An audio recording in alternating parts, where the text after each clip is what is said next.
Installing your new hose timer is fast and easy. Turn off your outdoor hose spigot and remove the garden hose. Screw the threaded brass intake of the timer to the spigot.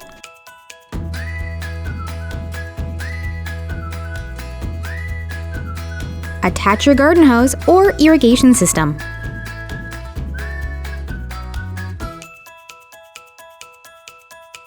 Set the timer by turning the raised dial clockwise to the desired time interval. Turn on the spigot. Set the timer and check all connections for leaks before leaving your system unsupervised. Now your timer will shut off the flow of water at the end of the selected interval.